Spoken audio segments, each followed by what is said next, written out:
Hello and welcome to a very special How I Paint Things. Now what's not whizzing around in front of me today are two Stormtroopers. The reason being because keeping them both in focus is a bit of a mission if they're spinning. Now these guys are from Darkfire Miniatures, and I will make sure there's a link to those in the description. These are 3D prints, but you've also got the option of miniatures from all sorts of different places, so don't feel like you're going to miss out if you don't have printers.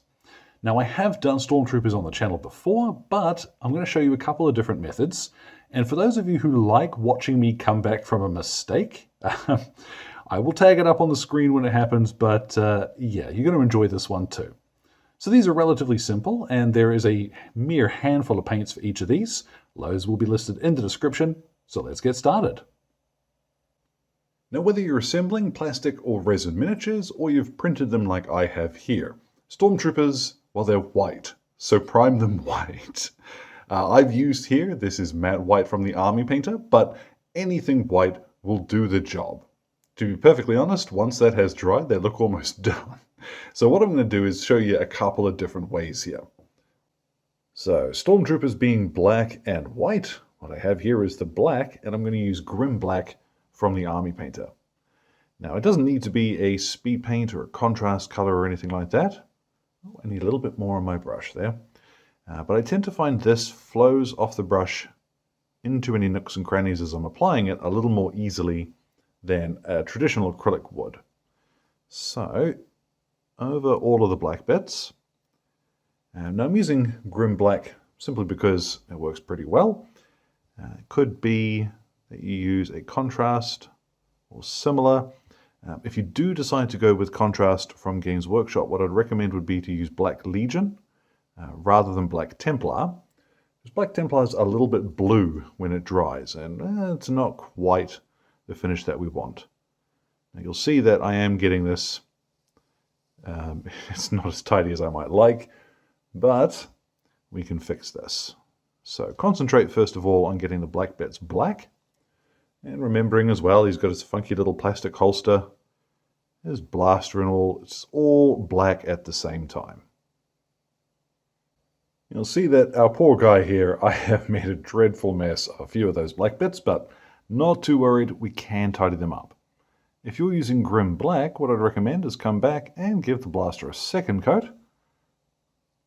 Now on the helmet there's a few bits which are a little bit different depending on which movie or show you're watching. I'm going to do them in a grey. So these little sockets on the sides of the eyes here, I have Ashen Stone. Although again, Basilicanum Grey or something similar will probably work just as well. In these little bits up the side here too, and on the squares on the back of the helmet. Now do this at this point because again, I'm quite likely to make a bit of a mess, and it's still easy enough to tidy up at this stage. And now comes a relatively easy part. What I've got is some matte white, and big surprise, we're going to do a little bit of tidy up.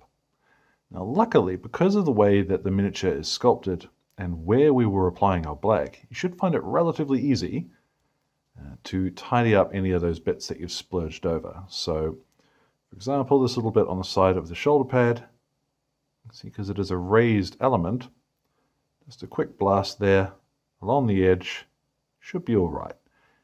Now this should cover relatively well, but if you do need to, rather than just splurging on a big heavy coat of it and hoping that'll do the job, apply a little and we'll come back and apply a second coat where we need to. Now once you're satisfied with that tidy up, it's time to go ahead and paint the armor. Now, like I said, there's a couple of different ways of doing this. If you want a really clean, plasticky sort of sci-fi look to them, what I've got here, this is a mix. This is half and half Battleship Grey and Speedpaint Medium. You'll see this goes on very, very easily. As much as possible, try and keep your brush moving in the same direction, and work on a panel at a time, because you don't just want to splurge it on and then come back to a half-dried panel later on. It just won't look very nice. So one bit at a time, and wherever you get clumps of it, just shift it around. A big load like that is not going to work very well, so just shift it with your brush, get it to where it needs to be. So, over all of the white armour, here we go. Now, even thinned down as we've used it, as you apply that, that is going to look terribly blue. But when it dries, it's a lot more reasonable. It is still slightly blue tinted, but we're kind of looking for that. At a distance, this guy will look fine. What I would suggest, and what I will do later, is a couple of highlights, but for now, we'll put him aside and we'll have a look at how to do the other guy. Now, mixed up this time, what I have is half and half dark tone and Speedpaint Medium again. And this, this is easy mode. Now this is going to look vile going on, but same as with the other, keep the faith, just work it around the miniature as you go. And this, you can go straight over the top of the black and everything as well. It will not matter. If you want, you can even thin this down a little bit more, add a bit more Speedpaint Medium. It will mean that the tint is not quite as powerful.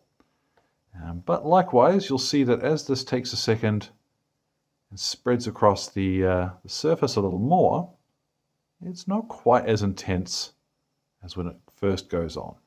So, away we go, covering everything with our mix.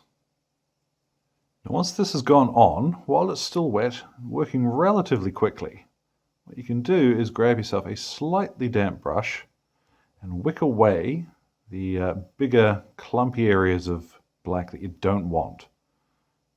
This takes a bit of practice, but it will mean that you don't have to worry too much about the flat areas of armour. Then, moment of truth, side by side. Now, I actually quite like the darker, the pure black finish, because to my eye, keeping your Stormtroopers simply black and white just fits the aesthetic a little better. I think in hindsight, maybe a 3-to-1 mix of dark tone and Speedpaint Medium might have looked a little better, but I'm not unhappy with that. Certainly a whole army like this painted up will look fine, especially with their bases done. But, like I mentioned earlier, we can highlight these guys in a couple of different ways. So having painted them 2 separate ways, what I'm going to do is highlight them in 2 separate ways. And again, you can mix and match these to suit your preference. So I've thinned down a little bit of matte white again. Probably got a bit much on my brush there. And just twirl it away. And what I'll do is highlight along some of the flat panels to ease up the blue slightly. So this will work best if you keep your paint thin. You don't want to use it straight from the pot for this. And you probably want to go a little thinner than you might think, because you want it to be slightly translucent. Now this won't take too terribly long. What we're looking to do is really just get rid of the blue on the flatter panels. Leave it in your recesses and the curved areas, but bits that you want to be pure white, away we go. Let's get our thinned down white and do that job. Now this took less than 2 minutes, paint nice and thin, just tidying up those flat panels. And honestly, now I don't know which one I like the look of more. I thought it was going to be the other one, but I really like the clean finish. So I'm scuppering myself slightly. This is why you do a couple of test pieces. So that's one bloke finished. Let's go ahead and grab the other. So for our other chappie, I've got one of the small dry brushes from the Army Painter with a little bit of matte white on it. And the wedge tip here is going to come in super useful, because what we'll do, funnily enough, is instead of using a regular brush, we'll just dry brush this dude.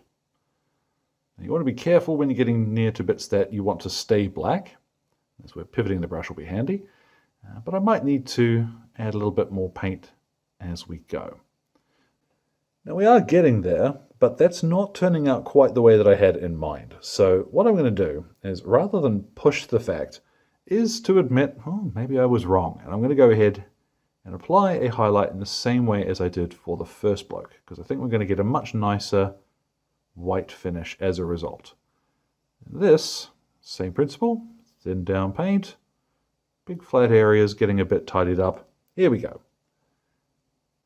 So, side by side like that, I think having dry brushed this fella first, I've ended up creating a little bit of texture on him, which is visible on camera, At table length, you're not going to notice, but I think in the future, I would just have highlighted him the same as I did this guy. The end result, I do think I still prefer the more pronounced shading of the black, but yeah, a couple of different options there, not too bad. Now what I'm going to do is take them outside and hit them with a varnish, and I'm going to use Munitorum varnish from Citadel. It's not a pure matte, it's more of a satin finish. Now matte you could use if that's what you've got. I would suggest gloss will make them look like old Kenner action figures, probably not the coolest finish, but satin is a nice in-between, so they look a little bit plasticky without being over the top. I'll also put the recipe for the base in the description below so you can see how I do those. But yeah, let's finish these Stormtroopers.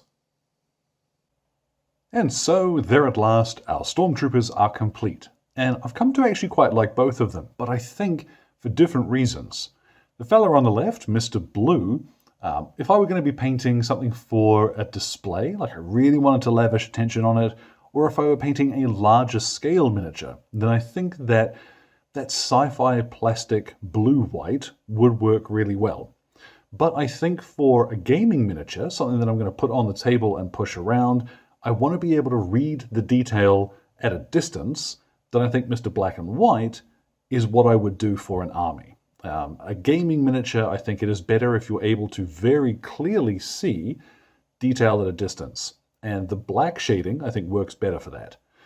Now, I don't often ask the opinion. I normally just do what I like and then say, oh, that came out well.